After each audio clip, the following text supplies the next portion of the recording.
الحمد لله نحمده ونستعينه ونستغفره ونؤمن به ونتوكل عليه ونعوذ بالله من شرور أنفسنا ومن سيئات أعمالنا من يهده الله فلا مضل له ومن يضلله فلا هادي له ونشهد أن لا إله إلا الله ونشهد أن محمدًا عبده ورسوله أما بعد فقد قال الله تبارك وتعالى في القرآن المجيد والفرقان الحميد أعوذ بالله من الشيطان الرجيم بسم الله الرحمن الرحيم إن عدة الشهور عند الله 12 شهرا في كتاب الله يوم خلق السماوات والأرض منها 4 حرم وقال النبي صلى الله عليه وسلم أفضل الصيام بعد رمضان شهر الله المحرم أو كما قال النبي صلى الله عليه وسلم اللهم صل على سيدنا محمد وعلى آل سيدنا محمد وبارك وسلم اللهم صل على سيدنا محمد وعلى آل سيدنا محمد وبارك وسلم اللهم صل على سيدنا محمد وعلى آل سيدنا محمد وبارك وسلم میرے محترم عزیزوں، بزرگوں اور دوستوں، قرآن مجید کی آیت اور حدیث پاک کی روشنی میں جو بات اس جمعہ عرض کرنی ہے وہ ماہ محرم کے فضائل، احکام اور واقعہ شہادت حضرت حسین رضی اللہ تعالیٰ عنہ کی شہادت کے واقعے سے ہمیں ملنے والے اسباق کیا ہیں، ہمیں ان واقعات سے کیا سبق سیکھنا چاہیے۔ قرآن مجید میں اللہ رب العزت ارشاد فرماتے ہیں ان عدۃ الشہور عند اللہ 12 شہرا، اللہ رب العزت کے نزدیک مہینے وہ 12 ہیں، اور یہ 12 مہینوں کی تعداد اللہ تعالیٰ نے قرآن مجید میں لکھ دی ہے، یا اپنے علم میں جہاں اللہ نے لوح محفوظ میں قرآن جب وہاں نازل فرمایا، قرآن کو جب اللہ نے اپنے ذات بابرکت سے ظاہر فرمایا، اسی وقت اللہ تعالیٰ نے 12 مہینے بنا دیے۔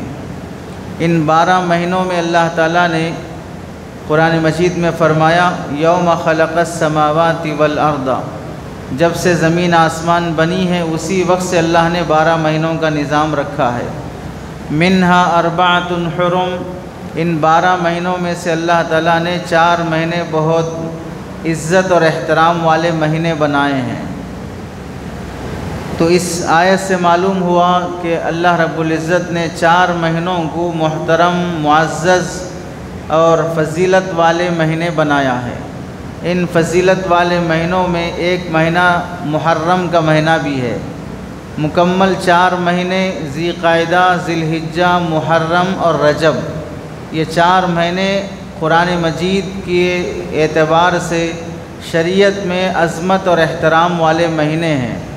ان مہینوں کا احترام یہ ہے کہ اس میں گناہ نہ کیے جائیں، رسومات نہ کیے جائیں، خلاف سنت زندگی نہ اپنائی جائے، بدعات کا ارتکاب نہ کیا جائے، اپنے آپ پر ظلم کر کے ان مہینوں کی بے احترامی نہ کی جائے۔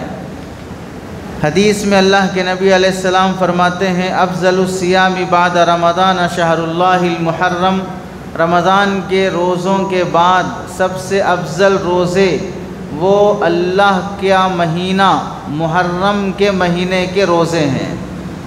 اس حدیث سے 2 باتیں معلوم ہوئی۔ پہلی بات تو یہ ہے رمضان کے روزوں کی جیسی فضیلت ہے، ان روزوں کے بعد اگر کوئی افضل روزے ہیں جن کی فضیلت اور جن کا ثواب بڑا ہوا ہے تو محرم کے مہینے کے روزے ہیں۔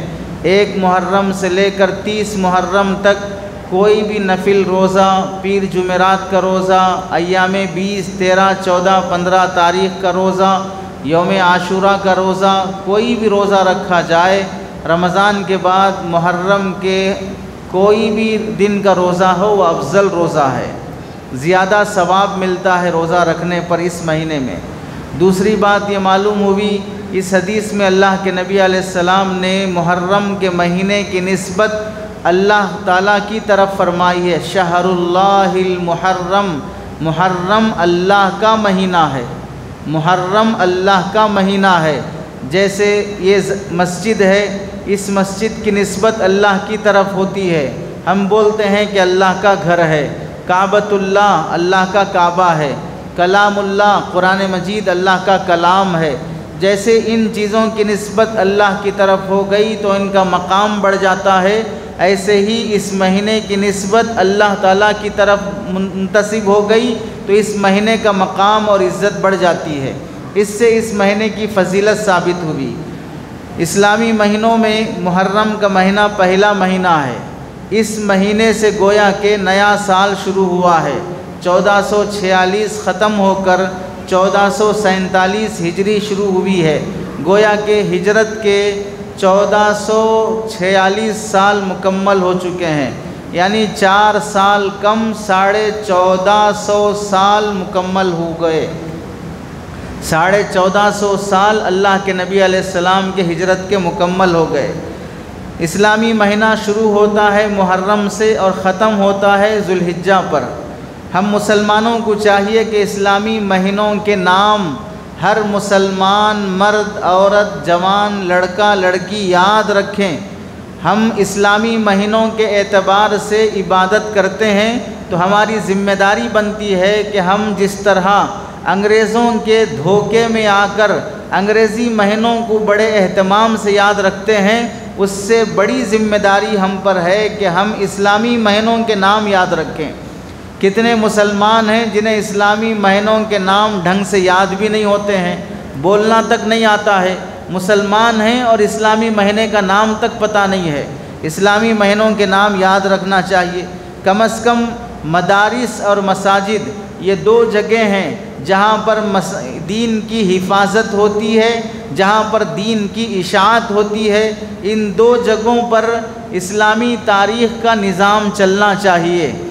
اساتذہ خادمین کو تنخواہیں دینے کا ڈیٹ وہ اسلامی مہینے کے لحاظ سے رکھنا یہ زیادہ بہتر ہوتا ہے۔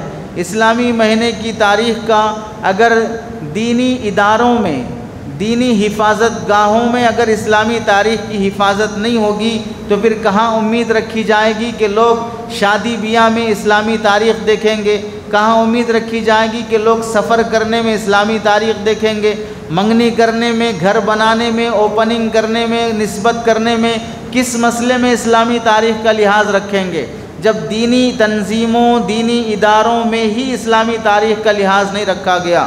اس واسطے علماء نے لکھا ہے کہ اسلامی تاریخ کو یاد رکھنا اور اس کا لحاظ رکھنا فرض کفایہ کا درجہ رکھتا ہے۔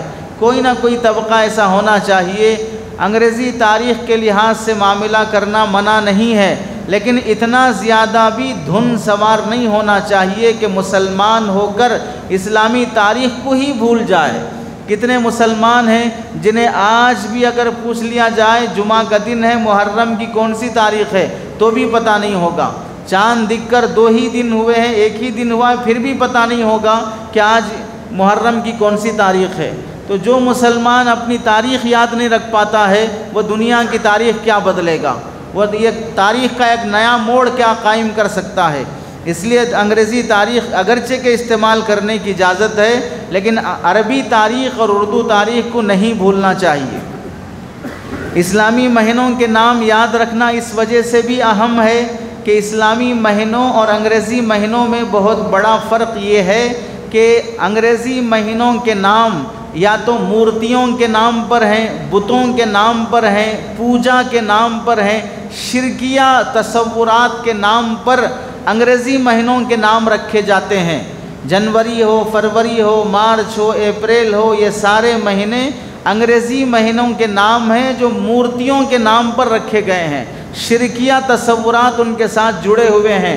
جب مسلمان وہ یاد رکھ سکتا ہے، اسلامی مہینے تو وہ ہیں جن میں اللہ نے عبادات جوڑ کر رکھے ہیں۔ رمضان کا مہینہ اسلام کا ایک رکن روزہ رمضان کے ساتھ جڑا ہوا ہے۔ ذوالحجہ کا مہینہ حج اس کے ساتھ جڑا ہوا ہے۔ زکوٰۃ کا تو کوئی سال متعین نہیں ہے۔ عبادات کے لحاظ سے عید الاضحیٰ ذی الحجہ کے ساتھ جڑا ہے، عید الفطر شوال کے ساتھ جڑی ہوئی ہے، شوال کا پہلا دن ہمارا عید الفطر کا دن ہوتا ہے۔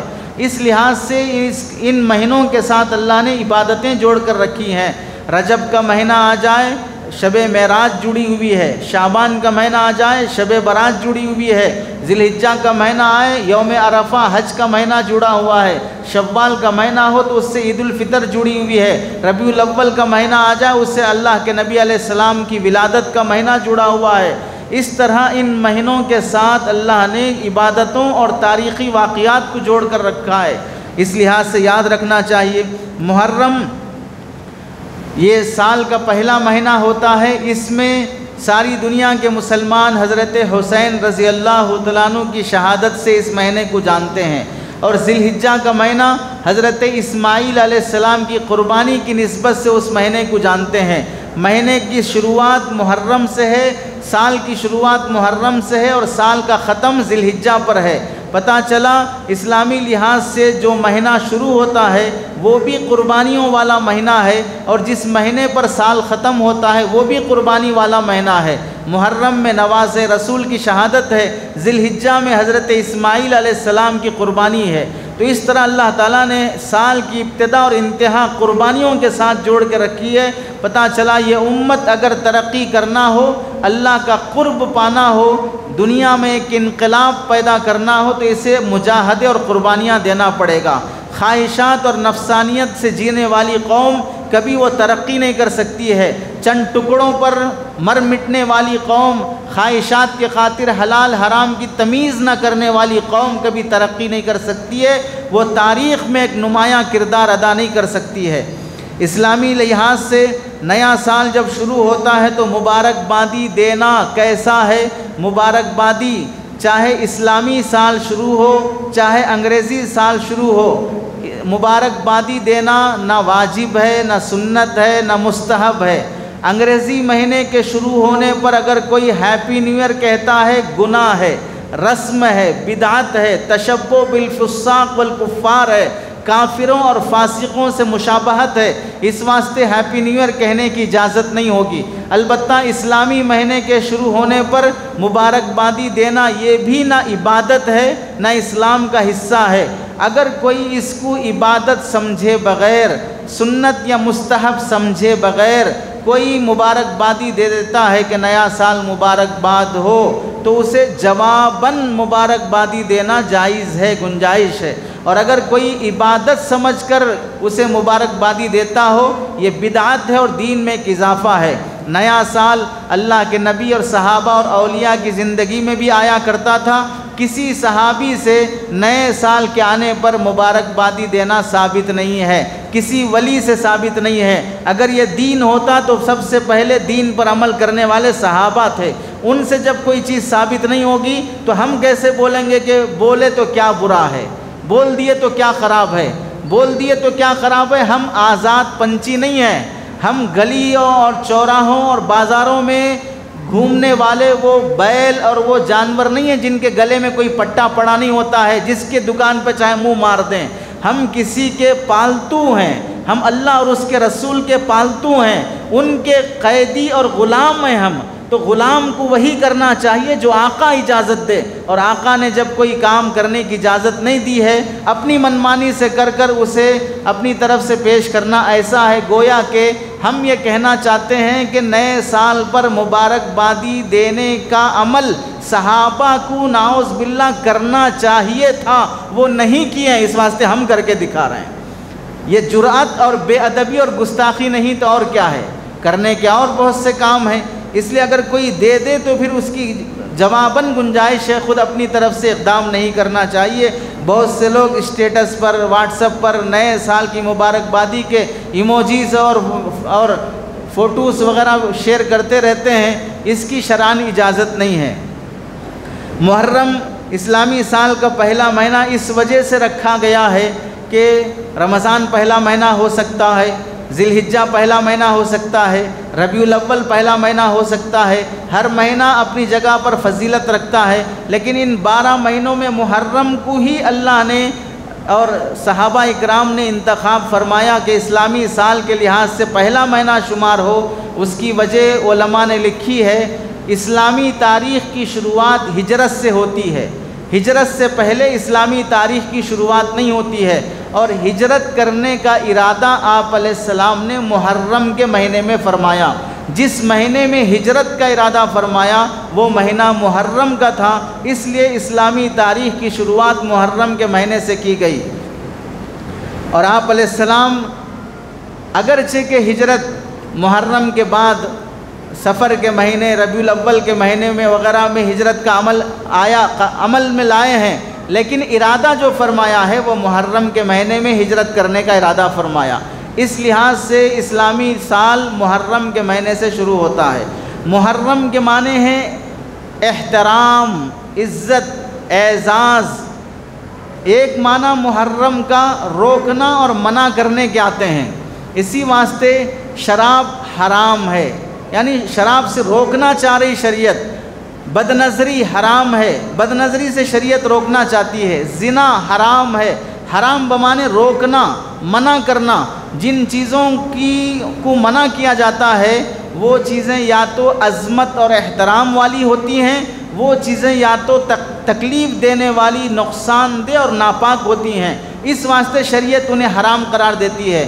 چنانچہ اپنی خاص بہن سے نکاح کرنا حرام ہے، ساس سے نکاح کرنا حرام ہے، اور خالہ سے، پھوپھی سے نکاح کرنا حرام ہے۔ اللہ نے بعض رشتے جو حرام کر کے رکھے ہیں ان کو حرام کیوں کہا گیا؟ یہ محرم الحرام، مسجد حرام، اور یہ بھی محرم جنہیں کہتے ہیں، وہ رشتے جنہیں محرم کہا جاتا ہے۔ کیوں انہیں محرم کہتے ہیں؟ اللہ نے ان رشتوں کو حرام قرار دیا، یعنی ان سے شادی کا تعلق، نکاح کا تعلق رکھنے سے منع کیا۔ کیوں منع کیا؟ یہ رشتے عزت اور احترام والے ہیں۔ بہن کی عزت کرنا ہے، خالہ اور پھوپھی کی عزت کرنا ہے، رضائی بہن کی عزت کرنا ہے، سوتیلی بہن کی عزت کرنا ہے۔ یہ عزت اور احترام والی رشتے ہیں۔ ان رشتوں کے ساتھ اگر بیوی جیسا سلوک کر کے ان سے صحبت کی جائے گی تو پھر وہ عزت احترام باقی نہیں رہتا۔ اس لیے اللہ نے بعض رشتے محترم بنائے ہیں، احترام والے رشتے بنائے ہیں۔ اسی طرح مسجد حرام، جو دنیا کی سب سے بڑی مسجد، سب سے فضیلت والی مسجد، کعبۃ اللہ کے اطراف جو بیت اللہ الحرام ہے، اسے مسجد حرام کیوں کہتے ہیں؟ وہاں شکار کرنا منع ہے، وہاں تکلیف دینا منع ہے، وہاں پر جھگڑا فساد کرنا منع ہے، وہ عزت اور احترام کی جگہ ہے۔ تو حرام کے اندر احترام والا معنی پایا جاتا ہے۔ باقی جن چیزوں کو اللہ نے حرام کیا، شراب، زنا، سود، یہ حرام ہیں، ان میں تکلیف ہے، نقصان ہے، سماج کو تکلیف ہوتی ہے، نقصان ہوتا ہے۔ جیسے مٹی کھانا حرام ہے، غلاظت کھانا حرام ہے، پیشاب پینا حرام ہے۔ کیوں حرام ہے؟ محترم ہونے کی وجہ سے نہیں ہے، اس وجہ سے کہ وہ تکلیف دیتے ہیں، اس سے انسان کا جسم برباد ہو جاتا ہے، وہ ناپاک چیزیں ہیں، اس واسطے اللہ نے اسے روکا ہے۔ تو حرام جس چیز کو قرار دیا گیا اس میں یا تو عظمت والا پہلو ہے یا تو ایذا اور تکلیف دینے والا اور ناپاکی کا پہلو ہے۔ تاریخی لحاظ سے دیکھا جائے تو محرم کے مہینے کی اہمیت اس لحاظ سے بھی بڑھ جاتی ہے، اسلام کی بڑی مشہور غزوات اور جنگوں میں سے غزوہ خیبر، یہ وہ غزوہ ہے جس میں آپ علیہ السلام بنفس نفیس شریک رہے۔ یہودیوں کی مکاریوں سے صحابہ جب تنگ آ گئے، دھوکے پر دھوکہ یہودی دینے لگے تو ان کو جزیرۃ العرب سے لات مار کر باہر نکالا گیا۔ وہ غزوہ خیبر کے واقعے سے ہوا ہے، اور غزوہ خیبر کا واقعہ یہ وہی غزوہ ہے جس میں حضرت علی رضی اللہ تعالیٰ عنہ کے ہاتھ میں اللہ کے نبی علیہ السلام نے اسلام کا جھنڈا دیا تھا۔ اسی غزوے کے بعد حضرت صفیہ رضی اللہ تعالیٰ عنہ سے اللہ کے نبی علیہ السلام نے نکاح فرمایا تھا۔ غزوہ خیبر کی برکت سے یہودیوں کی ناپاک وجود سے مدینہ منورہ اور عرب کی زمین خالی ہوئی تھی۔ یہ غزوہ خیبر محرم کے مہینے میں پیش آیا، اور غزوہ خیبر میں جنگ قادسیہ حضرت عمر رضی اللہ تعالیٰ عنہ کے زمانے میں بہت بڑی جنگ ہوئی، صحابہ تابعین اور دیگر قوموں سے، وہ جنگ قادسیہ محرم کے مہینے میں ہوئی۔ روم سے بہت بڑی جنگ ہوئی، سلطنت روما سے، وہ صحابہ اکرام کی اسی محرم کے مہینے میں ہوئی۔ اور تاریخی لحاظ سے اللہ کے نبی علیہ السلام دنیا سے پردہ فرمانے کے 50 سال کے بعد حضرت حسین رضی اللہ تعالیٰ عنہ کی شہادت کا واقعہ کربلا بھی محرم کے مہینے میں پیش آیا۔ اس لحاظ سے محرم کا مہینہ تاریخی لحاظ سے بھی بڑی اہمیت رکھتا ہے، اور شخصیات کے لحاظ سے بھی حضرت فاروق اعظم خلیفہ ثانی اور حضرت نبی کریم صلی اللہ علیہ وسلم کے خسر حضرت فاروق اعظم رضی اللہ تعالیٰ عنہ کی شہادت محرم کے مہینے میں ہوئی، زخمی ذی الحجہ کے مہینے میں ہوئے، شہید محرم کے مہینے میں ہوئے، اور حضرت حسین رضی اللہ تعالیٰ عنہ کی شہادت بھی محرم کے مہینے میں ہوئی، اور حضرت عبداللہ ابن عمر رضی اللہ تعالیٰ عنہ کی وفات، حضرت ابو عبیدہ بن جراح رضی اللہ تعالیٰ عنہ کی وفات، یہ بڑے جلیل القدر صحابی ہیں، متبع سنت میں کافی مشہور اور مقبول ہیں۔ ان صحابی کی وفات بھی محرم کے مہینے میں ہوئی، تو اس لحاظ سے محرم کا مہینہ تاریخی لحاظ سے بھی بڑی اہمیت رکھتا ہے۔ اس مہینے میں اللہ تعالیٰ نے ایک دن رکھا ہے عاشورہ کا دن، عاشورہ یعنی 10واں دن، عشرتن کہتے ہیں 10 کو، عاشورہ کہتے ہیں 10ویں کو، تو 10واں دن اللہ نے اس مہینے میں رکھا ہے۔ اس کی فضیلت قرآن مجید سے، اس کی فضیلت حدیث سے ثابت ہے۔ بعض لوگ یہ سمجھتے ہیں کہ عاشورہ کی فضیلت اس وجہ سے ہے کہ حضرت حسین رضی اللہ تعالیٰ عنہ کی وفات اور شہادت 10 محرم کو ہوئی ہے، اس وجہ سے 10 محرم کی فضیلت ہے۔ یہ بات غلط ہے، غلط اس واسطے ہے کہ 10 محرم کی فضیلت تو نبی کے زمانے سے، حضرت موسیٰ علیہ السلام کے زمانے سے چلی آ رہی ہے، اور حضرت حسین رضی اللہ عنہ کی شہادت تو 50 سال دنیا سے اللہ کے نبی کے جانے کے 50 سال بعد ہوئی ہے۔ فضیلت تو پہلے سے چلی آ رہی ہے، پھر لوگ یہ سمجھنا کہ حضرت حسین رضی اللہ عنہ کی شہادت سے فضیلت ملی ہے، من گھڑت اور غلط بات ہے۔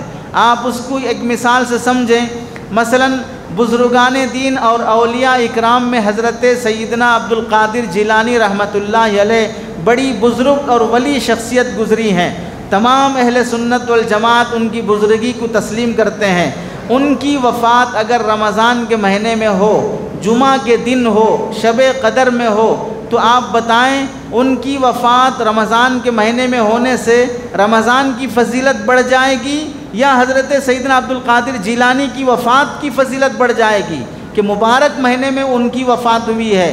اگر جمعہ کے دن انتقال ہو کسی کا تو کسی ولی کا جمعہ کے دن انتقال ہونے سے جمعہ کی فضیلت بڑھ جائے گی یا اس ولی کی فضیلت بڑھ جائے گی کہ ان کی وفات ایسے مبارک دن میں ہوئی ہے؟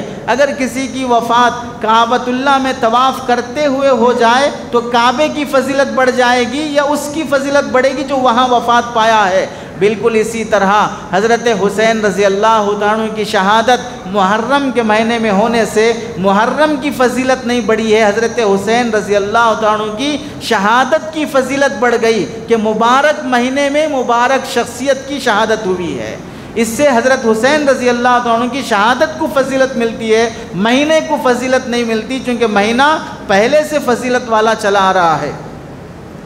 اور اس محرم کے مہینے میں کرنے کے کام کیا ہیں؟ محرم کے مہینے میں پہلا کام جو ہمیں کرنا چاہیے، محرم کا چاند دیکھنے کا اہتمام جو ہم میں سے 80% لوگوں نے نہیں کیا ہے، اور ہمارے لیے تو اتنی محرومی ہے کہ ہم سوائے رمضان کے مہینے اور عید الفطر کے مہینے کے چاند کے علاوہ کوئی چاند دیکھنا ہم گوارا ہی نہیں کرتے، بس اپنا چاند جو گھر میں ہے اس کو دیکھ لیتے ہیں، یا جو وہ ناجائز تعلقات والا چاند ہے اس کو ویڈیو کال سے دیکھ لیتے ہیں، باقی آسمان کے چاند کو دیکھنے کا اہتمام نہیں کرتے، انہی زمین کے چاند پر ہم اکتفا کیے رہتے ہیں۔ چاند کو دیکھنا 12 مہینے اللہ کے نبی علیہ السلام کی سنت ہے، اور چونکہ ہم نہیں دیکھ سکے ہیں تو کم از کم اتنا تو کرنا چاہیے، چاند دیکھنے کے بعد حدیث میں دعائیں ثابت ہیں، وہ دعائیں پڑھنے کا اہتمام ہونا چاہیے۔ وہ چاند دیکھنے کے بعد پڑھنے کی ہیں، اگر نہیں دیکھ سکے، نہیں پڑھ سکے، کم از کم ایسا تو کر لیں اب یاد آ گیا جو کرنا تھا، دعائیں تو کم از کم پڑھنے کا اہتمام ہو جائے۔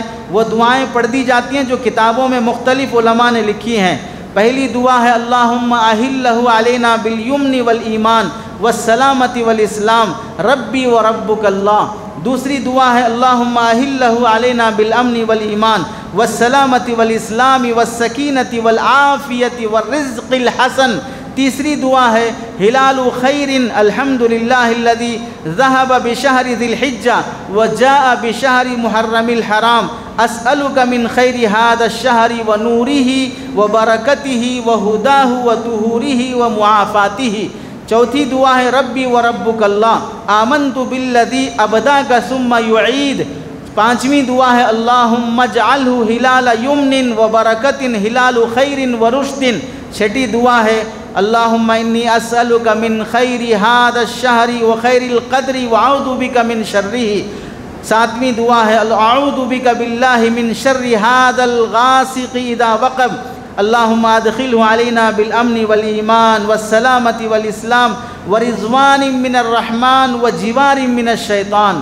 یہ دعائیں اتنی برکت والی ہیں کہ مہینہ شروع ہوتے ہی اللہ سے برکت مانگی جا رہی، سلامتی مانگی جا رہی، روزی کی برکت مانگی جا رہی ہے، امن اور عافیت مانگی جا رہی ہے، مہینے کا خیر مانگا جا رہا ہے، سال بھر کے شر سے اللہ سے پناہ مانگا جا رہا ہے، اور اللہ کی رضامندی کا سوال ہے، شیطان سے دوری کا سوال ہے۔ کئی دعائیں ایک ان چند دعاؤں میں شامل ہے جو مہینہ شروع ہونے پر ہمیں پڑھنے چاہیے۔ ظاہر سی بات ہے اگر مہینہ شروع ہوا اللہ سے ہم نے دعائیں مانگی، سارا مہینہ دعا قبول ہو جائے، سارا مہینہ سکون سے گزرے گا، اور اگر مانگا ہی نہیں ہے، ٹینشنوں کے ساتھ انسان جی رہا ہے، زندگی گزر رہی ہے لیکن زندگی بولنے کے قابل نہیں ہے، انسانوں کے ساتھ جی رہے ہیں لیکن نہیں بول سکتے کہ ہم انسانوں میں رہ رہے ہیں یا کسی زو میں رہ رہے ہیں یا کسی جنگل میں رہ رہے ہیں۔ یہ حالات کیوں پیش آتے ہیں کہ ہم نے اللہ سے سکون سے جینا مانگا ہی نہیں ہے۔ دعاؤں کا اہتمام ہونا چاہیے۔ محرم کے مہینے میں دوسرا کرنے کا کام ہے گناہوں سے بچنے کا اہتمام۔ کیوں؟ اس واسطے کہ محرم قرآن کی روشنی میں عظمت والا مہینہ ہے۔ جس مہینے کو اللہ اور اس کا رسول عظمت بخش دیں، جس جگہ کو اللہ اور اس کا رسول عظمت بخش دیں، اس جگہ کے اصول اور رولز بڑھ جاتے ہیں۔ سڑک پر کھڑے ہو کے گالی دینا، مسجد میں کھڑے ہو کے گالی دینا، سڑک پر کھڑے ہو کے جھوٹ بولنا، مسجد میں کھڑے ہو کے جھوٹ بولنا، سڑک پر کھڑے ہو کے سود لینا، مسجد میں آ کر سود لینا، دونوں میں گناہ کی قباحت بڑھ جاتی ہے۔ کوئی بھی کہے گا مسجد میں ایسی گالی دے رہے ہو، مسجد میں ایسے کام کر رہے ہو، پتہ چلا جس جگہ کی عظمت بڑھ گئی، گناہ ہی ہے، وہاں بھی کرنا جائز نہیں، یہاں بھی کرنا جائز نہیں، لیکن جگہ بدل گئی تو اس کی قباحت بڑھ جاتی ہے۔ اگر کوئی سگریٹ سڑک پہ پیے، سگریٹ مسجد میں آ کے پیے تو گناہ کی قباحت بڑھ جاتی ہے۔ اس لحاظ سے یہ مہینہ عظمت والا مہینہ ہے۔ گناہ کرو گے تو اللہ کا عذاب ملے گا، لیکن عظمت والے مہینے میں کرنے کی وجہ سے گناہ کا وبال بڑھ جاتا ہے، اللہ جلد ناراض ہو جاتے ہیں، جلد اللہ کی پکڑ آ جاتی ہے، سزا بڑھ جاتی ہے، فوری سزا آ جاتی ہے۔ اس واسطے اس مہینے میں گناہوں سے بچنے کا اہتمام ہونا چاہیے۔ علماء نے لکھا ہے اس مہینے میں آدمی اگر گناہوں سے بچنے کا اہتمام کرے گا، اسلامی سال کا پہلا مہینہ ہے، اللہ اس مہینے میں گناہ سے بچنے کی برکت سے پورے سال گناہ سے بچنے کی توفیق بخشیں گے۔ اور تیسرا کام اس مہینے میں کرنے کا نوافل کی کثرت، عبادت کی کثرت۔ عظمت والے موقع ہیں، سیزن چل رہا ہے، آفر چل رہا ہے، buy one get one free, ایک خرید لو، یہ خیرات میں لے جاؤ تو لائن لگ جاتی ہے، چونکہ مفت میں بھی کچھ مل رہا ہے۔ سیزن میں آدمی خریدنے کے لیے لپکتا ہے، تو عبادت کے موسم، فضیلت کے موسم، عبادت کے مقام، مرتبے، ثواب کو بڑھا دیتے ہیں۔ تو عام دنوں میں جو عبادت نہیں کر سکا، محرم کی نسبت سے کچھ زیادہ عبادت، محرم کی نسبت سے کچھ نوافل کی کثرت، محرم کی نسبت سے قضائے عمری کی نمازیں لوٹا لینا، بالغ ہوا تھا 15 سال میں، نمازی بنا ہے 25 سال میں، 10 سال کی نمازیں چھوٹی ہیں جوانی کی، بالغ ہوا تھا 15 سال میں، نمازی بنا ہے 30 سال میں، 15 سال کی نمازیں چھوٹی ہیں، ان 15 سالوں کی نمازوں کا حساب اللہ کے یہاں دینا ہوگا، معافی نہیں ہوگی، کفارہ نہیں ہوگا، جب تک صحت باقی ہے، جوانی ہے، تندرستی ہے، لوٹانا پڑے گا۔ قضائے عمری کی نمازیں اس بہانے سے لوٹا لینا، ہر نماز کے ساتھ چھوٹی ہوئی نماز دہرا لینا۔ سب سے پہلے مرنے کے بعد نماز کا سوال ہوگا عبادات میں، نماز کا سوال ہوگا عبادات میں، اور معاملات میں قتل کا ثواب ہوگا، معاشرت میں بیوی کے حقوق کا سوال ہوگا۔ تو یہ سوالات کی تیاری ابھی سے کر لینا۔ سوالات چند قبر کے ہیں، سوالات چند حشر کے ہیں، قبر کے سوالات تو متعین ہیں، حشر کے سوالات مختلف ہیں، تو ان سوالات کی تیاری اپنے عمل سے کرنا۔ قضائے عمری کی نمازیں پڑھنے کا اہتمام، عام دنوں میں اشراق نہیں ہو رہی تھی، محرم کا مہینہ اشراق نہیں چھوڑوں گا، عام دنوں میں تہجد نہیں ہو رہی تھی، محرم کے مہینے میں تہجد نہیں چھوڑوں گا، عام دنوں میں اوابین نہیں ہو رہی تھی، میں محرم کے مہینے میں اوابین نہیں چھوڑوں گا، اس کا اہتمام کر لینا۔ اللہ کے نبی علیہ السلام نے فرمایا فجر پڑھ کے مصلی پہ بیٹھے رہو، ادھر ادھر کی باتیں نہ کرو، اشراق کا وقت ہو جائے تو 2 رکعت اشراق پڑھ لو، اللہ تعالیٰ ایک مقبول حج اور عمرے کا ثواب دیں گے۔ کتنا آسان ہے اس امت کو نفل حج اور عمرے کا ثواب پانا، لیکن وہ قوم جو 12 بجے سوتی ہو، 2 بجے سوتی ہو، 10 بجے اس کا سورج طلوع ہوتا ہو، اس قوم کو اشراق کہاں نصیب ہوگی جسے فجر نصیب نہ ہو۔ دیر سے سونے والی قوم، دیر سے اٹھنے والی قوم سورج کی روشنی اور اس کے فائدے بھی دیر سے پاتی ہے، وہ آسمان کی فضیلتیں جلدی کہاں سے پالے گی؟ روزی کی برکت سے محروم ہوتے ہیں۔ پڑھے لکھے گریجویٹ طبقہ بھی 15,000 کی نوکری کے لیے بھیک مانگتے ہوئے پھر رہا ہے، چونکہ روزی کی تقسیم صبح کے وقت ہوتی ہے، اور صبح کے وقت یہ قوم پیر پھیلائے ہوئے سوتی رہتی ہے۔ تو نفل نمازوں کا اہتمام، قضاء عمری کا اہتمام، ہم سب جانتے ہیں۔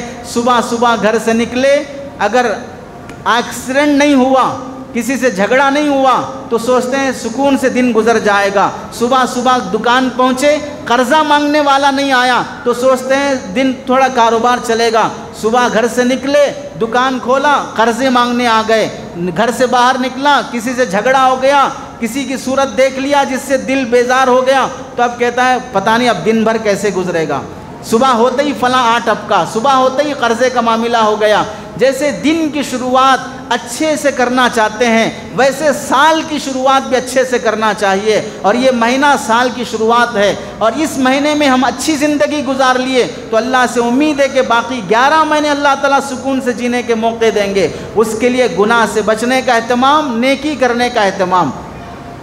چوتھا کام اس مہینے میں کرنے کا، روزوں کا اہتمام۔ ابھی جیسے کہ آیا رمضان کے روزوں کے بعد فضیلت، اس مہینے کے محرم کے مہینے کے روزوں کی فضیلت ہے۔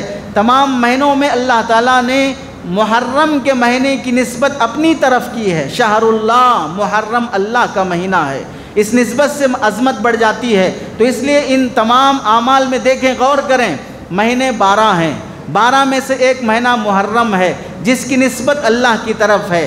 عبادتیں فرض 4 ہیں، نماز، روزہ، زکوٰۃ، حج، ان میں اللہ نے روزے کی نسبت اپنی طرف کی ہے۔ الصوم لی وانا اجزی بہ، روزہ میرے لیے ہے اور میں روزے کا بدلہ دیتا ہوں۔ مہینے کی نسبت محرم کی اللہ کی طرف، روزے کی نسبت اللہ کی طرف۔ تو اس مہینہ اور یہ روزہ دونوں اللہ کی طرف منسوب ہیں۔ جب اس مہینے میں روزہ رکھا جائے گا تو اللہ سے نسبت بڑھ جاتی ہے، تعلق بڑھ جاتا ہے، قرب بڑھ جاتا ہے۔ اس واسطے اس مہینے میں روزوں کا بہت اہتمام کرنا چاہیے، چونکہ یہ مہینہ بھی اللہ کا ہے، روزے کا بدلہ بھی اللہ دیں گے۔ تو ان 2 نسبتوں کی برکت سے اللہ تعالیٰ روزے دار کو اپنا قریب کر لیتے ہیں، ولی بنا لیتے ہیں، گناہوں سے بچا لیتے ہیں، مصیبتیں دور کر دیتے ہیں۔ اس لیے روزوں کا اہتمام کرنا چاہیے۔ حضرت حفصہ رضی اللہ تعالیٰ عنہ فرماتی ہیں، اللہ کے نبی علیہ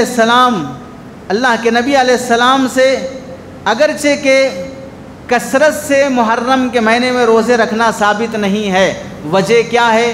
ایک شعبان میں آپ علیہ السلام کثرت سے روزہ رکھا کرتے تھے، اور محرم میں کثرت سے روزے نہیں رکھا کرتے تھے، وجہ محرم کی فضیلت کا علم بہت دیر سے ہوا، دوسری وجہ محرم میں سفر میں رہا کرتے تھے، تیسری وجہ بیماری کی وجہ سے نہیں رکھ سکے، ورنہ آپ کی خواہش یہ ظاہر فرمائی کہ محرم کے مہینے بڑی فضیلت والے مہینے ہیں۔ چنانچہ ہم دیکھیں مہینے کی شروعات سال کی شروعات محرم سے ہے اور سال کا ختم ذی الحجہ پر ہے۔ ذی الحجہ میں 9 محرم عرفہ کا روزہ، جس کے رکھنے پر 2 سال کے گناہ معاف ہوتے ہیں۔ سال کی ابتدا محرم، اس میں عاشورہ کا روزہ، اس روزے کے رکھنے پر اللہ تعالیٰ 1 سال کے گناہ معاف کرتے ہیں۔ اس سے کیا معلوم ہوا؟ سال شروع ہوا روزے رکھو، سال ختم ہوا روزے رکھو، سال شروع ہوا تو بھی گناہ بخشنے کا سامان اللہ نے دیا ہے، سال ختم ہوا تو بھی گناہ بخشے جانے کا سامان اللہ نے دیا ہے۔ اللہ کی طرف سے بندے کے گناہ بخشنے کے اسباب بکھیر کے رکھ دیے ہیں۔ اب ہماری ذمہ داری ہے کہ ان روزوں کے اہتمام سے اپنے گناہ بخشوا لیں، اس لیے روزوں کا اہتمام کرنا چاہیے۔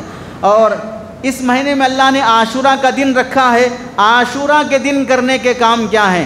عاشورہ کے دن کرنے کے 2 کام ہیں۔ اہتمام کے ساتھ 10 محرم کا روزہ رکھنا، تنہا 10 محرم کا رکھنے کے بجائے 9 اور 10 یا 10 اور 11 کا روزہ رکھ لیں، 2 روزے رکھنے کا اہتمام کریں۔ وجہ کیا ہے؟ اللہ کے نبی علیہ السلام نے یہودیوں سے مشابہت کرنے سے منع فرمایا۔ یہودی بھی روزہ رکھا کرتے تھے تنہا 10 محرم کا، تو آپ نے ایک بڑھا لیا کہ ہم 2 رکھیں گے تاکہ ان کے جیسے نہ ہو جائیں۔ روزے رکھنے میں بھی یہودیوں جیسے روزے نہ رکھو، تو بال کٹنگ کرانے میں، کپڑے پہننے میں، جوتے پہننے میں، پینٹ پہننے میں، شادی کرنے میں، گھر بنانے میں، بزنس کرنے میں یہودیوں اور ہندوؤں جیسی حرکتیں کریں گے تو پھر اللہ اور اس کا رسول کتنا ناراض ہوں گے۔ روزہ تو خالص عبادت ہے، عبادت میں مشابہت منع ہے، تو پھر تجارت میں، معاشرت میں، معاملات میں مشابہت کی اجازت کیسے ہوگی؟ کتنے نوجوان ہیں ہاتھوں میں کڑا پہنے ہوئے، دھاگے باندھے ہوئے ہیں، اور اس سے سمجھتے ہیں کہ اس سے ہم مصیبتوں سے بچ جائیں گے، نظر سے بچ جائیں گے۔ دھاگا بنانے والی کمپنی خود لاس میں چل رہی ہے، کڑا بیچنے والا فٹ پاتھ پہ بیٹھا ہوا ہے، اور یہ پہننے والا سمجھ رہا ہے کہ میں مصیبتوں سے بچ جاؤں گا اور میں مالدار بن جاؤں گا۔ یہ خناس قسم کے خیالات ہیں جو اسلام اور ایمان کے منافی ہیں، عقیدے کے خلاف ہیں۔ نفع نقصان کا مالک تنہا اللہ کی ذات ہے، کوئی کڑا، کوئی تعویذ، کوئی دھاگا انسان کو بچا نہیں سکتا ہے۔ حضرت اسرائیل سے زیادہ پاور ہے اس دھاگے میں۔ حضرت اسرائیل روح نکال کے لے جانا چاہیں، کتنے دھاگے بندھے ہوئے ایکسیڈنٹ سے نہیں مر رہے ہیں، کتنے دھاگے اور کڑے پہنے ہوئے قرضوں میں ڈوبے ہوئے نہیں مر رہے ہیں، تو پھر کیوں انہیں دھاگے اور کڑے نہیں بچا رہے ہیں؟ جب تک پہنے رہو گے ایمان اور اسلام کے خلاف گناہ میں مبتلا رہو گے۔ 12 گھنٹے پہنا ہوا ہے یہ کڑا، 12 گھنٹے اللہ کے دفتر میں گناہ لکھے جاتے رہیں گے۔ اس واسطے یہ مشابہت والی حرکتیں کرنے سے بچنا چاہیے۔ حضرت حفصہ رضی اللہ تعالیٰ عنہ فرماتی ہیں اللہ کے نبی علیہ السلام نے اپنی زندگی میں 4 کام کبھی نہیں چھوڑے ہیں۔ نمبر 1 عاشورہ کا روزہ کبھی نہیں چھوڑا۔ نمبر 2 ذی الحجہ کے 9 دن تک کا روزہ کبھی نہیں چھوڑا۔ نمبر 3 ہر مہینے کے ایام 20، 13، 14، 15 تاریخ کا روزہ کبھی نہیں چھوڑا۔ نمبر 4 فجر سے پہلے کی سنت 2 رکعات کبھی نہیں چھوڑے ہیں۔ یہ 4 کام بڑے اہتمام سے اللہ کے نبی نے کیے ہیں۔ ان میں 3 کام روزے سے متعلق ہیں، ذی الحجہ کا روزہ، محرم کا روزہ اور ایام 20 ہر مہینے کی 13، 14، 15 کا روزہ۔ کیوں اتنا اہتمام سے روزہ رکھا کرتے تھے؟ دراصل انسان کے اندر گناہ کی خواہش وہ پیٹ میں کچھ ہو تو ہی پیدا ہوتی ہے۔ بھوکا آدمی صحبت کرنے، زنا کرنے کی طرف مائل نہیں ہوتا۔ ہم سب گناہوں میں میلان اس واسطے ہوتا ہے، خوب ٹکا کے 3 ٹائم، 4 ٹائم، 5 ٹائم کھاتے ہیں، ایسا سمجھتے ہیں کہ ہماری باڑی اندر سے کچھ بھی خرچ نہیں کرنا۔ جب بھی ایک 4 قدم چلے، ایک 4 نوالے کھانا، 10 قدم چلے، 10 نوالے کھانا، اگر کچھ بھی کام ہوا تو اس کی بھرپائی ہونا، تو ہوتے ہوتے انسان کے اندر جانوروں جیسا سلوک آ گیا۔ جانوروں اور پرندوں میں شہوات زیادہ ہوتے ہیں، اس واسطے وہ جب دیکھو جہاں دیکھو سڑک پر راستے پر گندی حرکتیں کرنے تیار ہو جاتے ہیں۔ آج وہ حرکتیں انسانوں میں پیدا ہو رہی ہے روزے کا اہتمام نہ ہونے کی وجہ سے۔ عاشورہ کا روزہ رکھنے پر ثواب یہ ملتا ہے کہ اللہ تعالیٰ گزشتہ سال کے ایک گناہ معاف ہو جاتے ہیں۔ ابھی ہمارا ایک سال گزرا، اس سال کے گناہ بخشنے کا انتظام اللہ نے اسی مہینے کے 10 محرم کو کر دیا ہے۔ رمضان کے روزوں کے بعد افضل روزہ عاشورہ کا روزہ ہے۔ اور یاد رکھیں جو گناہ معاف ہوتے ہیں وہ گناہ صغیرہ ہیں، چھوٹے گناہ ہیں۔ بڑے گناہ توبہ کے بغیر معاف نہیں ہوتے ہیں۔ توبہ کے لیے 4 کام کرنے پڑتے ہیں۔ پہلا کام اپنے گناہوں پر ندامت ہو، شرمندگی ہو، شرم بھی آنی چاہیے کہ میں کیا کر بیٹھا ہوں۔ بغیر شرمائے کے بے شرم بن کر گال پر تھپک لینے سے توبہ قبول نہیں ہوتی ہے۔ گال پر تھپکنا یہ توبہ میں ایک بدعت ہے، توبہ میں ایک اضافہ ہے۔ اس طرح گالوں پر تھپکنا نہ صحابہ سے ثابت ہے، نہ اللہ کے نبی علیہ السلام کا ارشاد ہے۔ گالوں پر تھپکنا توبہ نہیں ہے۔ جو گناہ کیا اس سے شرم تو آنی چاہیے، شرم ندامت ضروری ہے۔ ترک عزم ترک، اس گناہ کو چھوڑنے کا پکا ارادہ کہ آئندہ اب کبھی نہیں کروں گا، یہ ضروری ہے۔ اور اگر اس گناہ میں مبتلا ہو تو فوراً نکل آئے۔ کتنے نوجوان رات میں بستر پر جانے سے پہلے کٹوں اور چبوتروں اور دوستوں اور گاڑیوں، ہوٹلوں، چوراہوں پہ بیٹھے رہتے ہیں، اسی میں 12، 1، 2 بجا دیتے ہیں۔ پھر گھر آیا تکیے پہ سر رکھا، شرافت سے نہیں سوئے گا، سوتے ہی پھر موبائل ہاتھ میں لے کر لیٹے گا۔ 2 منٹ، 5 منٹ، 10 منٹ ریل دیکھنے کی نیت سے، فیس بک دیکھنے کی نیت سے، چیٹنگ کی نیت سے 2 گھنٹے اس میں گزر جائیں گے۔ کتنے نوجوان ہیں اگر ان کا حساب اللہ تعالیٰ کر لیں، اس مہینے کی تاریخ میں کون سی رات ایسی جس میں تم موبائل دیکھے بغیر سوئے ہو؟ کون سی رات ایسی جس میں تم کسی گندی اور بے حیا لڑکی کے جسم کو دیکھے بغیر سوئے ہو؟ کون سی رات ایسی ہے جس میں آنے والی گندی تصویریں، گندی فلموں کو زوم کیے بغیر دیکھے سوئے ہو؟ ایک رات بھی شاید ہمارے نوجوانوں کی خالی ملے۔ ایسی راتوں کے ساتھ جب نوجوان سوتا ہے، موت کے فرشتے آئیں، روزی کے فرشتے آئیں تو اس کی موت لینے کے لیے جنت کے فرشتے آئیں گے کہ جہنم کے فرشتے آئیں گے؟ اللہ کے نبی علیہ السلام نے سونے سے پہلے کی دعا، تسبیح فاطمہ، سورہ فاتحہ، معوذتین، آیت الکرسی، یہ سب پڑھ کر سونے کا جہاں حکم دیا ہے، آج ہمارے طبقے سے پوچھ لیں کتنے مسلمان مائیں اور بیٹیاں، مرد اور عورت ہیں جو صرف سونے کی دعا بھی پڑھ کے سوتے ہوں؟ سورہ فاتحہ تو دور کی بات، آیت الکرسی تو دور کی بات، یہ تسبیح فاطمہ تو دور کی بات۔ وہ مقدس شخصیات، صحابہ اکرام، صحابیات، ازواج مطہرات، وہ اتنے بخشے بخشائے ہو کر یہ اذکار کا اہتمام کر کے سویا کرتے تھے۔ ہم گناہ پر گناہ کرتے ہوئے سونے کی دعا نصیب نہیں ہے، اٹھنے کی دعا نصیب نہیں ہے۔ دعاؤں سے خالی قوم مصیبتوں سے کیسے خالی ہو جائے گی؟ پریشانیوں سے کیسے خالی ہو جائے گی جب تم نے دعا مانگا ہی نہیں ہے کہ مجھے مصیبت نہ آئے؟ تو اس مہینے میں فجر سے پہلے سنت کا اہتمام، آپ علیہ السلام تو پوری زندگی نہیں چھوڑے ہیں، ہمیں فجر بھی نصیب نہیں ہو رہی ہے، جماعت سے نصیب نہیں ہو رہی ہے، قضا پہ قضا ہوتی جا رہی ہے، احساس جرم بھی مر گیا ہے، یہ شرم بھی ہمارے اندر سے مر گئی ہے کہ میں فجر چھوڑ رہا ہوں، کتنے سالوں سے چھوڑ رہا ہوں، کتنے مہینوں سے چھوڑ رہا ہوں، کتنے مہینے ہو گئے میں فجر کی نماز جماعت سے مسجد میں پڑھے ہوئے، یہ احساس بھی مر گیا۔ تو اب اللہ کے نزدیک روزانہ صبح باغی بن کے اٹھ رہا ہے، اللہ کا دشمن بن کے اٹھ رہا ہے، ایک فریضہ جو دیا گیا تھا اتنے مہینوں سے چھوڑ کے سو رہا ہے، ایک سجدہ جسے شیطان نے انکار کر دیا تھا، زندگی بھر نہیں قیامت تک کے لیے ابلیس اور ملعون ہو گیا، ایسے کتنے سجدے میں روزانہ صبح کے چھوڑ کے سو رہا ہوں۔ اس مہینے کی برکت سے ان چیزوں کا اہتمام۔ عاشورہ کا روزہ اللہ کے نبی علیہ السلام، حدیث میں حضرت عائشہ رضی اللہ تعالیٰ عنہ فرماتی ہیں، رمضان کے روزے فرض ہونے سے پہلے اسلام میں عاشورہ کا روزہ ہی فرض تھا، بعد میں رمضان کے روزے فرض ہوئے تو عاشورہ کا روزہ نفل ہو گیا۔ سب جانتے ہیں کہ جو روزہ فرض ہوا تھا کسی زمانے میں وہ بڑا فضیلت والا ہوتا ہے ان روزوں کے مقابلے میں جو کبھی فرض ہی نہیں ہوئے تھے، اس لیے دوسرے نفل روزوں کے مقابلے میں عاشورہ کے روزے کا اہتمام کرنا چاہیے۔ دوسرا کام جو عاشورہ کے دن ہمیں کرنا ہے وہ ہے اپنے اہل و عیال پر خوب خرچ کرنا۔ 10 محرم کے دن اپنی بیوی پر، بچوں پر، ماں باپ پر، بیوہ بہن پر، بیوہ بیٹی پر، اپنے خاندان کے محتاج ضرورت مند افراد پر ابھی سے پیسہ جمع کر لو۔ ضرورت سے زائد پیسہ ویسٹ کیے بغیر ماں کے لیے ہدیہ، بیوی بچوں کے لیے کچھ تحفہ، اس دن دسترخوان کچھ وسیع کر دینا، افطار کا سامان بہتر نظم کر لینا، اپنے گھر والوں کو کچھ ہدیہ تحفہ دے دینا، وسیع دسترخوان کرنا۔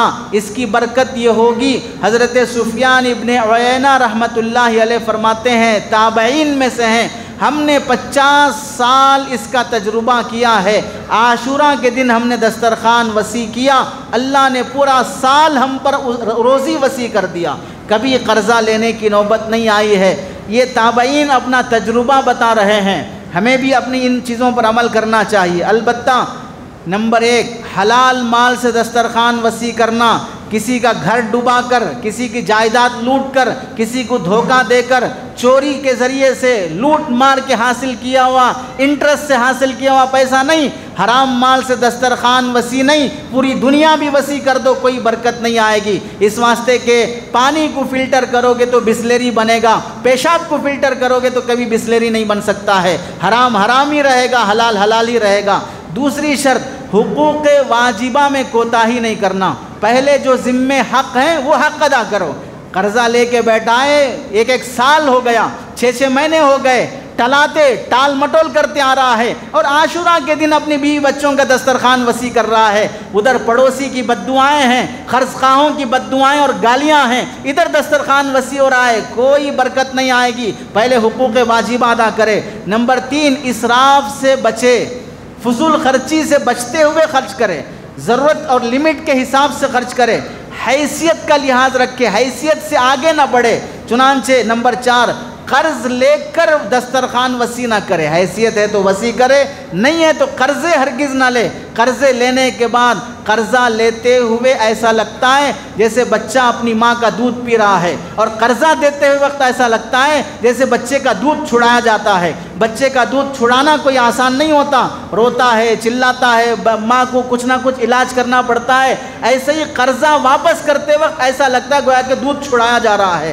گالیاں، کورٹ کچہریاں، کیسز، ایک دوسرے کے دست و گریبان، قرضہ لے کر دسترخوان وسیع نہ کرے۔ نمبر 5، مخصوص قسم کے کھانے کی تعین نہ کرے، محرم کا کھچڑا ہونا، فلاں کا شربت ہونا، فلاں کی پوریاں ہونا، فلاں کے ٹماٹے ہونا، فلاں کے مرچیاں ہونا، فلاں کے سموسے ہونا، فلاں کے حلیم ہونا، مخصوص قسم کے کھانوں سے دسترخوان وسیع نہ کرے، یہ تخصیص شریعت میں بدعت ہے۔ نمبر 6، واجب نہ سمجھے، دسترخوان وسیع کرنا مستحب ہے، واجب اور ضروری نہیں ہے، حیثیت ہے تو کرو، نہیں ہے تو روزہ رکھو، اور روزہ رکھو گے تو سحری میں کچھ اچھا کھا لو، افطار میں کچھ اچھا کھا لو، اپنی حیثیت کے مطابق بھائی بہنوں بچوں کو کچھ لا کے دے دو۔ اور کوئی دسترخوان وسیع نہ کرے تو اسے تانا نہ دے کہ آج بھی دسترخوان وسیع نہیں کیا۔ کیوں وسیع نہیں کیا؟ آپ کے گھر پلیٹ نہیں آیا ہے، آپ کو دسترخوان پہ نہیں بلایا ہے، آپ کو کھچڑی پلیٹ میں نہیں ملی ہے، اس واسطے اسے تانا دے رہے ہو۔ اگر کوئی وسیع نہ کرے تو اسے تانا ہرگز نہ دے۔ اور دسترخوان وسیع کرنے میں چاہے کھانے کے ذریعے سے ہو، بیوی بچوں کے لباس سے ہو، ہدیے کی شکل میں ہو، ضرورت مند کو دینا ہو، نیک لوگوں کی خدمت میں ہدیہ اور تحفہ پیش کرنا ہو، یہ سب چیزیں وسعت میں داخل ہوتی ہیں۔ محرم میں نہ کرنے کے کام جو ہمیں نہیں کرنا چاہیے، نمبر 1، محرم کو نحوست کا مہینہ ہرگز نہ سمجھے۔ ابھی 50 منٹ سے بولتے آئے محرم فضیلت والا مہینہ ہے، برکت والا مہینہ ہے، قرآن حدیث سے اس کی فضیلت ثابت ہے، پھر یہ بولا جا رہا ہے کہ محرم نحوست والا مہینہ ہے۔ سچی بات تو یہ ہے جو لوگ محرم کے مہینے میں نکاح نہیں کرتے، نکاح کرنے کو منحوس سمجھتے ہیں، وہ لوگ خود منحوس ہیں، اس واسطے کہ نحوست نہ چاند میں ہے، نہ سورج میں ہے، نہ مہینے میں، نحوست انسان کے بدعملی میں ہے۔ انسان کی بری حرکتوں سے نحوست پیدا ہوتی ہے، اور بدعملی ہم کرتے ہیں، گناہ ہم کرتے ہیں، حرام خوریاں ہم کرتے ہیں، اور الزام لگا رہے ہیں مہینوں پر۔ مہینے کا کیا قصور ہے؟ سورج روزانہ کا طلوع ہو رہا ہے، روزانہ کا چاند طلوع ہو رہا ہے، تو اس کا کیا قصور ہے کہ مہینہ محرم کا نحوست والا ہو جائے؟ اور اتنے فضائل محرم کے ابھی ذکر کیے گئے، فضیلتیں بھی مانتے ہیں، پھر محرم کے مہینے کو نحوست والا بھی مانتے ہیں۔ ہم بتائیں ماہ محرم کو فضیلت والا سمجھنے کے بعد پھر ماہ محرم کو نحوست والا سمجھنا، قرآن حدیث شریعت تو اس کو فضیلت والا مہینہ کہتی ہے، ہم لوگ اس کو نحوست والا مہینہ سمجھتے ہیں۔ صحیح کون ہے اور گناہ کون کر رہا ہے؟ شریعت جس کو فضیلت بخشے ہم اسے نحوست والا سمجھیں، ہم گناہ میں مبتلا ہیں۔ اور یہ بھی سمجھیں محرم نحوست والا مہینہ کیوں ہوگا کہ اس میں حضرت حسین رضی اللہ عنہ کی شہادت ہوئی۔ کیا شہادت منحوس عمل ہے؟ حضرت حسین رضی اللہ عنہ کا شہید ہو جانا نعوذ باللہ منحوس عمل ہے، اس کی وجہ سے نحوست ٹپکے گی؟ تو سب سے زیادہ نحوست تو آل رسول پہ ہونا چاہیے، کیونکہ انہی کے خاندان کا ایک فرد شہید ہوا ہے۔ نعوذ باللہ آل رسول تو برکت والا، سعادت والا، خاندان نبوت کا چراغ ہے، ان پر کوئی نحوست نہیں ہوئی ہے۔ ہم کیسے سمجھیں گے کہ حضرت حسین رضی اللہ عنہ کی شہادت سے اس مہینے میں نحوست آتی ہے؟ ماہ محرم کو منحوس سمجھنا بہت غلط حرکت ہے۔ اور دوسری بات ہمیں یہ سمجھنا چاہیے، شہادت فضیلت والی بات ہے۔ شہید کے خون کا قطرہ زمین پر گرنے سے پہلے اللہ مغفرت کر دیتے ہیں۔ شہید کی کل قیامت کے دن 70 افراد کے بارے میں بخشش قبول کی جائے گی، شفاعت قبول کی جائے گی۔ شہید 70 آدمیوں کو جنت میں لے جانے کا ذریعہ بنتا ہے۔ مرنے سے پہلے ہی اللہ تعالیٰ اسے جنت دکھا دیتے ہیں، جنت کی حوریں دکھا دیتے ہیں، جنت کی نہریں دکھا دیتے ہیں، جنت میں اس کا مقام دکھا دیتے ہیں۔ تو پھر شہید ہونے والا منحوس کیسے ہو سکتا ہے؟ دوسرا کام جو اس مہینے میں نہیں کرنا چاہیے، ماتم منانا جائز نہیں ہے، حرام اور گناہ ہے۔ ماتمی جلوس میں نکلنا، چاہے وہ کوئی بھی طبقہ ماتمی جلوس نکال رہا ہو، اس میں شرکت کرنا ناجائز اور حرام ہے، گناہ ہوگا۔ ماتم منانے والوں کے بارے میں اللہ کے نبی نے فرمایا کل قیامت کے دن انہیں اللہ تعالیٰ جہنم میں ڈال کر تار کول کا لباس پہنا کر پھر اللہ تعالیٰ انہیں کھجلی والا خارش والا لباس پہنا کر انہیں جہنم میں عذاب دیں گے جو لوگ ماتم مناتے ہیں۔ اور ایک حدیث میں آیا اللہ کے نبی علیہ السلام نے فرمایا گانے کی آواز یہ شیطان کا نغمہ ہے، وہ شیطان کو بہت پسند ہے، اور ماتم منانے کی آواز یہ خدا کو بہت ناپسند ہے، اللہ کو بہت ناپسند ہے ماتم منانے اور رونے پلانے کی آوازیں۔ اور ایک حدیث میں آیا حضرت جعفر، حضرت عبداللہ بن رواحہ رضی اللہ تعالیٰ عنہ، ان کے جب شہادت ہوئی ایک صحابی ان کے گھر گئے خبر سنانے کے لیے، حضرت جعفر رضی اللہ عنہ کی گھر کی عورتیں رونے لگیں، چیخ چیخ کر ماتم منانے لگیں۔ صحابی آ کر اللہ کے نبی کو سنائے کہ اس طرح ان کے گھر کی عورتیں ماتم منا رہی ہیں، جا کے منع کر دو کہ ماتم جائز نہیں ہے۔ ایک بار، دو بار، 3 بار منع کیا، نہیں سنے تو اللہ کے نبی علیہ السلام نے فرمایا افسوس ہو تم ہر بار خبر لا کے سنا رہے ہو، ماتم منانے والی مرد اور عورتوں کے منہ میں مٹی کیوں نہیں مار کے آئے تم؟ یہ اللہ کے نبی نے ناراضگی کا اظہار فرمایا۔ تو ماتم منانا جائز نہیں ہے۔ ماتم کسے کہتے ہیں؟ غم کرنا، سوگ منانا۔ سوگ منانا شریعت میں 3 موقعوں پر ثابت ہے۔ نمبر 1، عورت کو طلاق ہو جائے، طلاق بائنہ ہو جائے، مغلظہ ہو جائے تو 3 مہینے یا 3 حیض عدت گزارنا۔ نمبر 2، عورت متوفی عنہا زوجہا، بیوہ ہو جائے 4 مہینے 10 دن عدت گزارنا، ماتم منانا۔ نمبر 3، مرنے والے کے رشتہ دار 3 دن تک ماتم سوگ منانا۔ سوگ منانا کا مطلب خوش نما لباس نہ پہنو، خوشبو نہ لگاؤ، پھول نہ لگاؤ، چوڑیاں نہ پہنو، پرکشش سرما نہ لگاؤ، میک اپ نہ کرو، اسے کہتے ہیں ماتم منانا۔ سادگی سے زندگی گزارو۔ ماتم جو آج کل کیا جا رہا ہے وہ خود بھی ماتم سے بڑھ کر الگ نحوست والا عمل ہے۔ سڑکوں پہ نکل جانا، پٹیاں باندھ لینا، کالے کپڑے پہننا، چاقو لے کر اپنے سینے پر اپنے پیٹھ پر چبوتے رہنا، یہ ماتم سے بھی آگے بڑھ کر دنیا میں ہی اللہ کا عذاب ہے۔ یہ ماتم نہیں، اللہ کا عذاب ہے۔ یہ 3 چیزیں ثابت، 3 موقعوں پر ماتم ثابت ہے۔ اب بتائیں حضرت حسین رضی اللہ تعالیٰ عنہ کی شہادت سے کس عورت کو طلاق ہوئی ہے کہ وہ مطلقہ بن گئی؟ شہادت سے کون سی عورت بیوہ بن گئی؟ شہادت سے حضرت حسین کس کے بھائی کس کے باپ تھے؟ کہ ان تینوں میں سے کون سی عدت گزار رہے ہیں ہم لوگ محرم کے مہینے میں؟ اس واسطے ماتم اور سوگ ثابت نہیں ہے۔ اور اگر دیکھا جائے حضرت حسین رضی اللہ عنہ کو مظلومانہ شہید کرنا یہ ماتم کا سبب ہے، تو پھر حضرت عمر رضی اللہ عنہ کی بھی شہادت ہوئی ہے، حضرت عثمان رضی اللہ عنہ کی بھی شہادت مظلومانہ ہے، حضرت حمزہ رضی اللہ عنہ کی شہادت بھی مظلومانہ ہے، حضرت حسین رضی اللہ عنہ کے والد حضرت علی جو حضرت حسین سے افضل ہیں، خلیفہ رابع ہیں، چوتھے خلیفہ ہیں، داماد رسول ہیں، حضرت فاطمہ رضی اللہ عنہ کے شوہر ہیں، تو حضرت علی رضی اللہ عنہ کو بھی شہید کیا گیا ہے۔ تو ان سب کی شہادت پر رونا نہیں آیا، صرف حضرت حسین کی شہادت پر رونا آ رہا ہے۔ تو پتہ چلا کہ ہم تمام صحابہ کے عاشق نہیں ہیں، ہم کسی خاص فرقے کے روگ میں مبتلا ہیں، شیعہ کے روگ میں مبتلا ہیں، جس کی وجہ سے مسلمان بھی اسے عشق رسول کا یا نواز رسول کے عشق کا لیبل لگا کر کسی نہ کسی غلط فرقے کے ہتھے چڑھ گیا ہے۔ اور اس مہینے میں کالا لباس پہننا فی نفسی اگرچہ کہ کالے کپڑے پہننا جائز ہے، آپ علیہ السلام کالا امامہ باندھا کرتے تھے، لیکن آج کے زمانے میں کالا لباس یہ غم کی علامت بن چکا ہے، چنانچہ کالی پٹیاں بھی ایک موقع پہ باندھے تھے، بلیک ڈے منایا جاتا ہے، کالا لباس غم کی علامت سمجھا جاتا ہے۔ تو محرم کے مہینے میں کالا کپڑا پہننا بدعت اور غلط بات ہے، شیعہ سے مشابہت ہے۔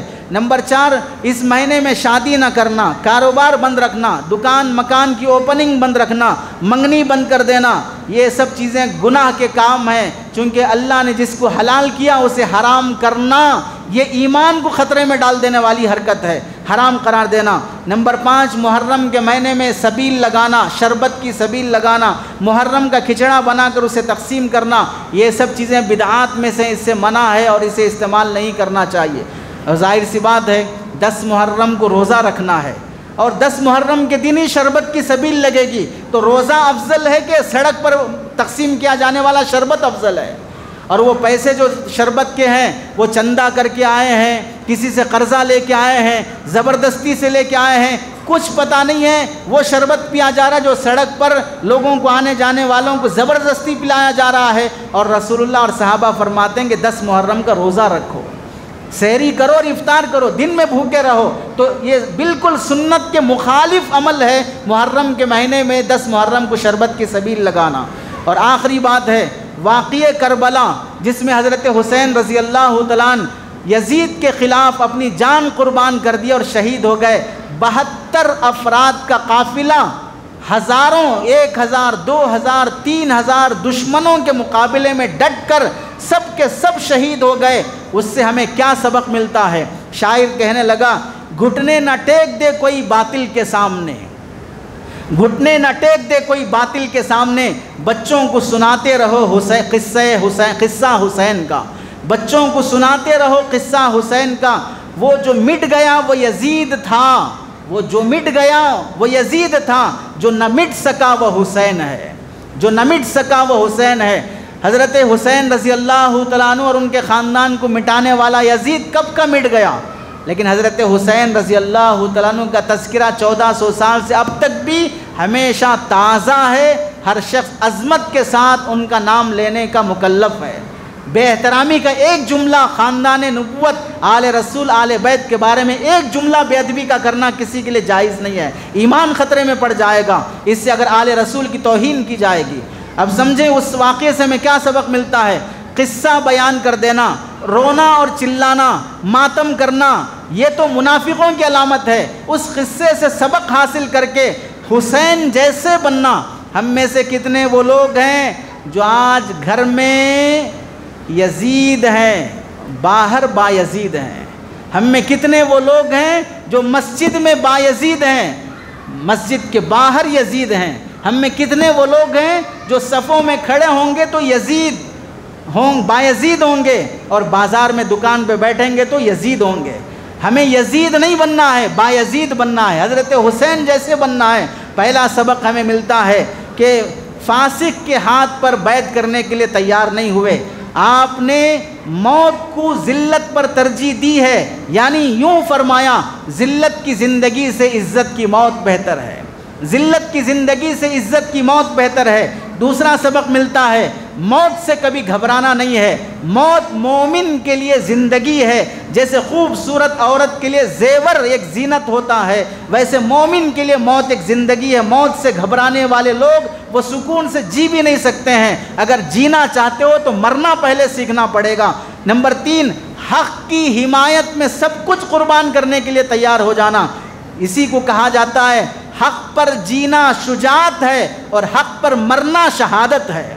حق پر جینا شجاعت ہے اور حق پر مرنا شہادت ہے. حضرت حسین جیے تو بھی حق پر جیے ہیں اور شہید ہوئے تو بھی حق پر شہید ہوئے ہیں. نمبر 4، وفاداری کا سبق ملتا ہے. حضرت حسین رضی اللہ عنہ کے ساتھ حضرت ابو ذر غفاری رضی اللہ عنہ کے غلام بھی تھے.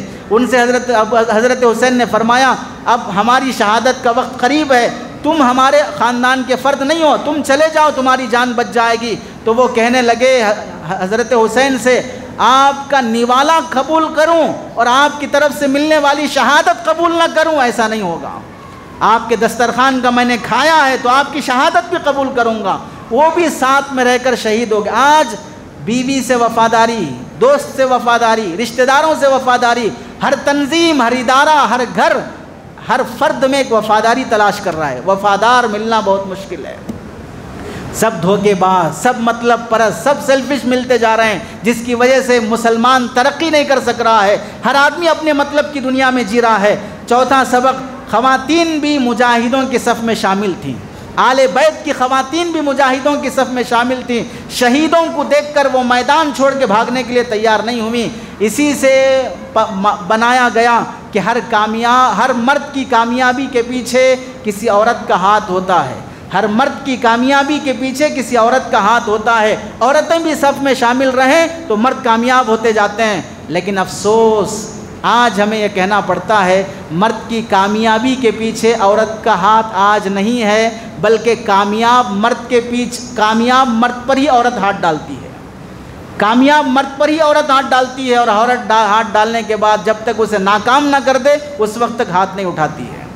کتنے خاندان اجڑ گئے، کتنے گھرانے برباد ہو گئے، ساس سسر کے مسائل میں کتنے بگڑ گئے. کامیاب ہے، دیکھو پہلے ذاتی مکان ہے، بینک بیلنس ہے، گورنمنٹ جاب ہے، فلاں انکم ہے، گرین کارڈ حاصل ہے، یہ سب کامیاب ہے تو ہی رشتہ مل رہا ہے. پتہ چلا کامیاب مرد پر ہی ہاتھ ڈال رہے ہیں، مرد کی کامیابی کے پیچھے عورت کا ہاتھ نہیں ہے. نمبر 6 ہمیں سبق ملا اللہ کی رضا مقصود ہے، نہ موت مقصود ہے نہ زندگی مقصود ہے. اللہ راضی ہو جائے اس رضا الہی کے لیے حضرت حسین قربان ہو گئے.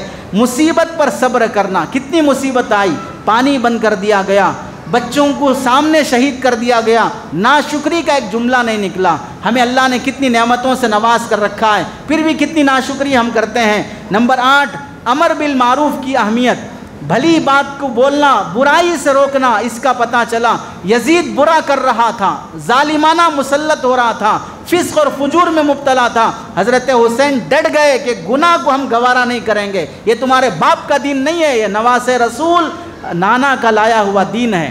تو دین پر ثابت قدمی اور مصیبت پر صبر، امر بالمعروف کی اہمیت. اور 9واں سبق ملا میدان جنگ میں صحابہ آل رسول کے مردوں سے نہ نماز چھوٹی، نہ آل رسول کی خواتین سے پردہ چھوٹا. نہ نماز چھوٹی نہ پردہ چھوٹا. جنگ کے میدان میں وہ معصوم بچے بھی نماز ادا کرتے رہے، پردے کی عورتیں بھی حجاب اور پردے میں رہیں. آج ہم مسلمان عورتیں جو ماتم مناتے، چلہ مناتے، فلاں کرتے، شادیوں کے موقع پر، فنکشنوں کے موقع پر اور مارکیٹ میں شاپنگ کرتے ہوئے کتنے بے حجاب ہو جاتے ہیں. یہ آل رسول کا نام لینے والے کل ان آل بیت کو کیا منہ دکھا سکیں گے؟ جنگ کے میدان میں ہمارا پردہ نہیں ہٹا اور تم چار مینار میں بے پردہ گھومتے رہے اور تم بازاروں میں بے پردہ گھومتے رہے. منہ دکھانے کے قابل نہیں آج کی عورتیں آل بیت اور آل رسول کو. 10واں سبق ملا کہ استقامت، مصیبت پہ بھی دین پر جمے رہنا، نہ ظالم بننا نہ مظلوم بننا. 13واں سبق ملتا ہے کہ عبادت کے ساتھ ساتھ کردار بھی ضروری ہے، ورنہ صرف مسجدیں آباد، پہلی صف آباد، کرتا پیجامہ، داڑھی پگڑی یہ سب ہے، کردار اور اخلاق خراب ہے تو کچھ حاصل نہیں ہے. چنانچہ دیکھو شمر بن ذی الجوشن جو حضرت حسین کو روک کر شہید کرنے میں آگے تھا، یہ اس کے بارے میں لکھا ہے وہ حج پر حج کیا کرتا تھا، اور یزید کے بارے میں ہے کہ وہ جمعہ کی نماز کا خطبہ اور بیان نماز پڑھایا کرتا تھا، لیکن تھا یزید جمعہ کا امام بھی اور یزید بھی ہے۔ پتہ چلا عبادتیں کافی نہیں ہیں، عبادتوں کے ساتھ کردار بھی ضروری ہے، اخلاق بھی ضروری ہے۔ وہ اخلاق حضرت حسین رضی اللہ تعالیٰ عنہ میں تھے۔ اللہ سے دعا ہے کہ اللہ تعالیٰ عمل کی توفیق نصیب فرمائے، آمین۔ وآخر دعوانا الحمدللہ رب العالمین۔